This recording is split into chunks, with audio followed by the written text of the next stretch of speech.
Another day, another J. Fern's wife story. Kapon ng umaga, madilim pagising na kami ni J. Fern para ayusin ang mga manok na dadalhin sa farm. Maagang binatoka ni J. Fern yung mga cockerels na babandingan. Schedule kasi ng banding nila ngayon, dadating ang taga Macba, Figba banding team. Maagang dadali ni J. Fern ang mga cockerels para malamig pa, para hindi sila may stress. Si J. Fern naman, busy na sa paglalagay ng butas sa mga kahon na paglalagyan ng mga manok papunta sa farm. Ikakahon namin ang mga manok para hindi sila magpangita, para hindi sila nagtutusikan habang dinadala ni J. Fern papunta doon. Binubutasan din ni J. Fern ang mga kahon para hindi masuffocate ang mga manok. Mag-aalas 6 na nga yan, medyo maliwanag na, isa-isa na ngang nilagay ni J. Fern ang mga cockerels sa kahon. 3 hanggang 4 na cockerels lang sa isang kahon ang nilagay ni J. Fern para hindi sila siksikan. Pagkatapos ay nilagyan niya ng packing tape para hindi makawala ang mga manok sa kahon. Pagkatapos kong magluto ng almusal ay tinulungan ko na si J. Fern na ilagay sa kahon ang mga manok para mabilis kaming matapos at para maaga ding makarating si J. Fern sa farm. Kinuha ko na nga yung mga kahon na paglalagyan ng cockerels at yung nalagyan naman ni J. Fern ng tape ay nilagay ko muna doon sa may hagdan. Pagkalagay ni J. Fern ng cockerels sa kahon ay hinawakan ko ang takip ng kahon para hindi makalipad ang mga cockerels. Sunod namang inilagay ni J. Fern sa kahon yung mga cockerels na nabandingan na ng early bird. At ngayon, pababandingan pa rin sa Macba dahil pasok pa rin sa criteria dahil meron pa rin silang 4 na primary feathers sa bagwis nila. Nilagyan din ni J. Fern ng packing tape ang plastic na kahon dahil nakakaalpas pa rin ang nilagay naming cockerels. At yung dalawa namang cockerels ay sa tig-isa naming kahon nilagay para hindi sila magtusikan habang nasa biyahe. Pagkatapos ay nilagay na namin sa sasakyan ang mga kahon at yan, nabuslot pa ang daladalang kahon ni J. Fern, nakaalpas ang mga manok kaya isa-isa pa niyang hinuli ang mga cockerels. Buti na lang hindi maiilap ang cockerels at saglit niya lang nahuli ang mga ito. Pagdating ko nga ay tawa ng tawa si J. Fern at kinikwento sa akin na nabuslot daw ang dala niyang kahon kaya kunin ko daw ang packing tape. Pagkahakot namin lahat ng mga kahon ay inayos namin sa likod ng sasakyan na hindi sila dikit-dikit para hindi masuffocate. Dadalhin din ni J. Fern ang mga scratch pen sa farm dahil pagdating doon sa scratch pen muna ilalagay ang mga cockerels para maalwan magbanding. Malalaki ang butas ng scratch pen na nasa farm kaya hindi pwedeng ilagay doon ang mga cockerels. Sa ibabaw namin ng kahon ilalagay ang mga scratch pen para madaganan ang mga kahon para safe ang mga manok habang nasa biyahe. Magaan kasi ang kahon at bakali pa rin ang hangin kaya dapat merong nakadagan. Pagkatapos naming ilagay ang mga scratch pen ay nilagay ko na rin ang mga patukang dadali ni J. Fern. Malamang maghapon doon si J. Fern kaya pinadalan ko na rin siya ng uulamin nila doon ni Richard. At bago mag alas 7 ay paalis na rin si J. Fern.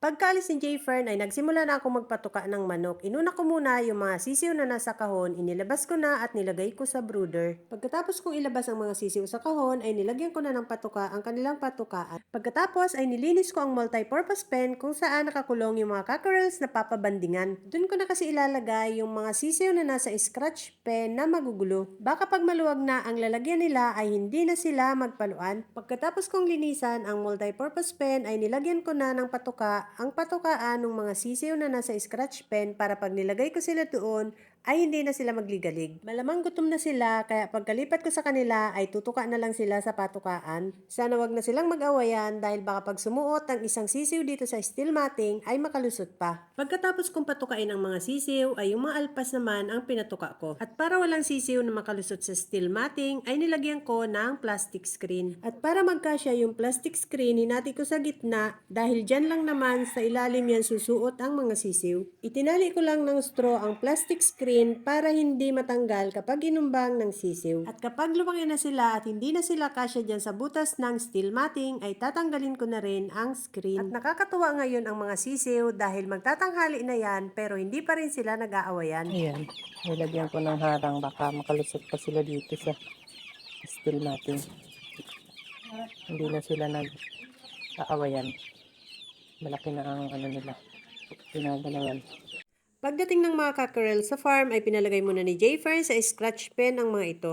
Mukhang gutom na nga ulit kaya pinalagyan ni J. Fern ng patuka para hindi uminit ang mga ulo. Sa ilalim ng mangga ay pinwesto ang mga scratch pen para hindi mainitan ang mga cockerels. Bandang alauna nga ay dumating na ang mga banding team. Sinimula na agad nilang lagyan ng mga banding ang lahat ng manok pagdating nila. Kainitan na nga ng oras na yan, buti na lang talaga at malilim ang puno ng mangga. Buti na lang din ay medyo mahangin dahil may mahinang amihan kaya hindi masyadong mainit.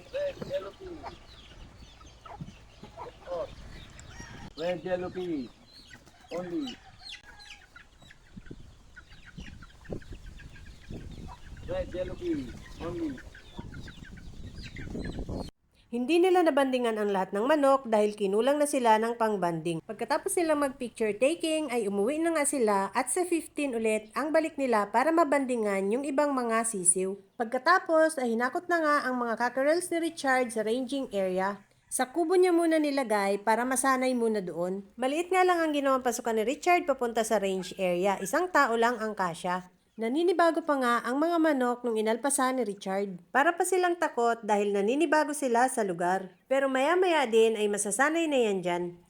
Maganda nga ang pwesto ng kubo dahil malilim. Madami ding puno dito sa alpasan kaya presko sa mga manok. Yung mga cockerels na magkakasama sa multi-purpose pen ang nilagay dito ni Richard sa kubo kaya hindi sila nag-aawayan. Sumiksik na silang lahat sa isang sulok ng kubo dahil naninibago pa. Pero maya-maya lang ay nagliparan na rin at nagtakbuhan na ang iba. Malaya na silang makakalipad at makakatakbo dyan dahil malawak na ang kanilang galawan. Yung apat naman na banded ng early bird ay hindi na dyan isinama sa loob ng kubo. Sa labas ng kubo sila pinakawalan ni Jay Fern pero ganito ang nangyari. Matatapang na nga ang banded ng early bird at hindi na daw maawat ni Jay Fern kaya nilagay na lang sila sa scratch pen.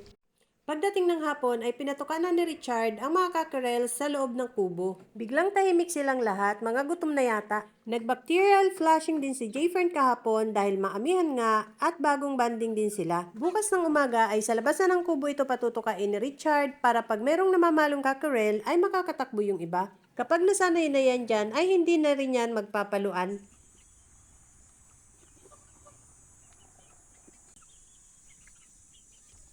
Pagkakain nga ay binuksan na ang pinto ng kubo at nagsilabasa na ang mga cockerels. Kanya-kanya na silang pwesto at yan nanunuka na nga sila ng mga damo. Mas maganda sa mga cockerels kapag naaalpasan at biglang lalaki ang mga yan. Dahil sa alpasan ay madami silang mga natutukang damo at mga insekto. Madedevelop dyan ang mga muscles nila dahil malaya silang nakakatakbo dyan at nakakalipad ng mataas. Binantayan nga ni Jay Fern hanggang hapon ang mga cockerels para tingnan kung saan sila hahapon. Tinabingan din ng trapal ni Richard ang kubo para hindi lamigin ang mga manok kapag gabing mag-amihan. At nung papadilim na nga, nagsibalikan ang mga cockerels sa kubo at doon na humapon. Nakakatuwa ang mga cockerels dahil parang sanay na sila doon. Yung nagpalo ang cockerels kanina ay sa scratch pen muna pinalagay ni Jay Fern dahil hindi na talaga pwedeng alpasan doon. Pinalagyan na ng tali sa paa ni Jay Fern para masanay ng may tali at baka maya-maya ay itali na rin sa cording area. Pero sabi ni Jay Fern gusto pa rin niyang alpasan yon kaya baka sa breeding range alpasan. May mga inahin doon kaya parang iha-hardening na rin siya.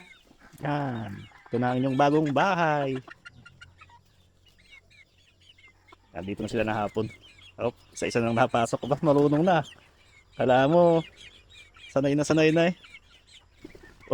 Oh, isa-isa na silang nahapon, oh.